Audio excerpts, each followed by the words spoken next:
Kazimierz Moździerz należy do grona ponad 7 000 Polaków, którym nadano tytuł Sprawiedliwy wśród Narodów Świata. Powojenne losy związały tego wybitnego artystę plastyka z Bytomiem, a pochodził z Lwowa.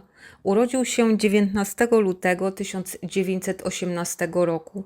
Był absolwentem Instytutu Sztuk Plastycznych, który ukończył już podczas trwania wojny.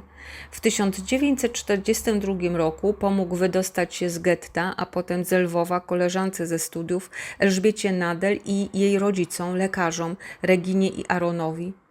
Elżbieta relacjonowała: po wkroczeniu Niemców do Lwowa Kazimierz Moździerz jako jedyny z moich znajomych nie zerwał ze mną kontaktów, odwiedzał nas i był głęboko zaniepokojony naszym losem.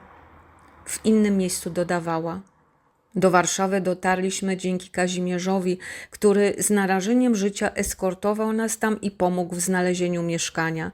W Warszawie przebywaliśmy do upadku powstania w 1944 roku, a następnie uciekaliśmy do Pruszkowa pod Warszawą.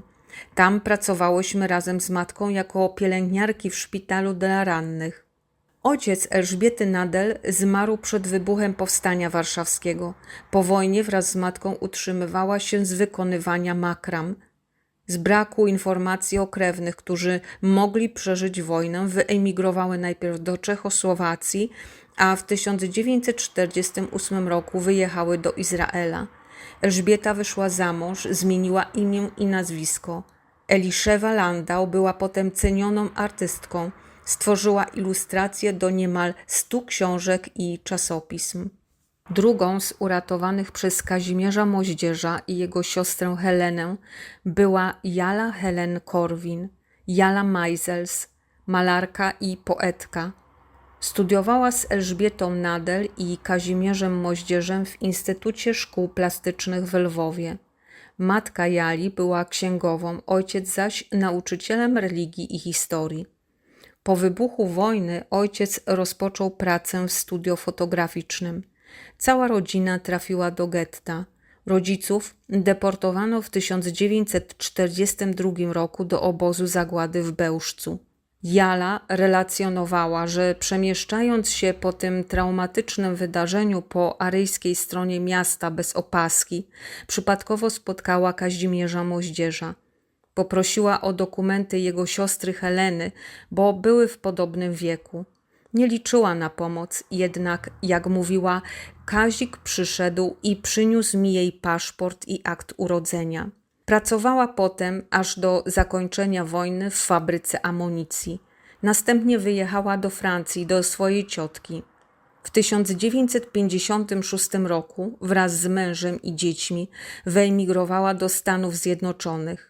W 1987 roku ukazał się tomik poezji jej autorstwa To Tell the Story Poems of the Holocaust, a w nim wiersz The Little Boy Wiped His Hands Up, będący poetyckim komentarzem do jednego z najbardziej znanych zdjęć dokumentujących likwidację powstania w getcie warszawskim w 1943 roku, powielane setki razy przy różnych okazjach i w przeróżnych publikacjach. Rzeźby i obrazy artystki eksponowane są obecnie m.in.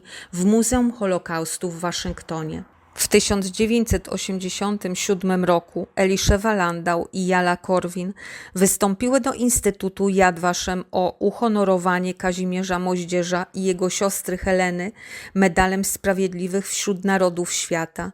Rodzeństwo otrzymało wyróżnienie w 1989 roku.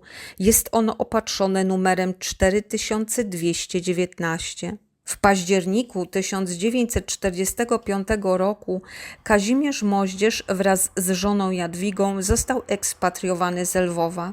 Przyjechał razem z zespołem Lwowskiej Opery do Bytomia. Podczas wojny śpiewał z zespołem w chórze Lwowskiej Katedry. Z obawy przed niebezpieczeństwem aresztowania zawsze nosił przy sobie nuty. W Bytomiu pozostał do końca życia. Tworzył plakaty, rysunki i grafiki. Znany jest jednak przede wszystkim jako twórca ekslibrisów, które złożyły się na swoistą kronikę ludzi nauki i kultury związanych z Bytomiem, a także drzeworytów, których tematem były m.in. zabytki miejskiej architektury i okolic. Prace wystawiał na dziesiątkach wystaw zbiorowych i indywidualnych w Polsce, ale i za granicą. Wiele z nich znajduje się obecnie w zbiorach Biblioteki Ossolineum oraz Gabinecie Sztuki we Wrocławiu, jak również w Ministerstwie Kultury i Dziedzictwa Narodowego w Warszawie, a także w innych muzeach i wielu kolekcjach prywatnych w kraju i za granicą. Trudno określić ich dokładną liczbę. Wiele z nich artysta rozdawał, jak twierdził jego syn Marek Moździerz, tworzył, bo to kochał, a nie żeby zarabiać. Kazimierz Moździerz był nestorem i zarazem honorowym członkiem bytomskiego koła Związku Polskich Artystów Plastyków. Był również bibliofilem i koneserem muzyki operowej. W 1976 roku odznaczono go Złotym Krzyżem Zasługi oraz nadano Złotą Odznakę Artystów Polskich. W 1986 roku otrzymał Krzyż Kawalerski Orderu Odrodzenia Polski. Zmarł w 1997 roku. Został pochowany w Bytomiu na cmentarzu katolickim przy ulicy Józefa Ignacego Kraszewskiego.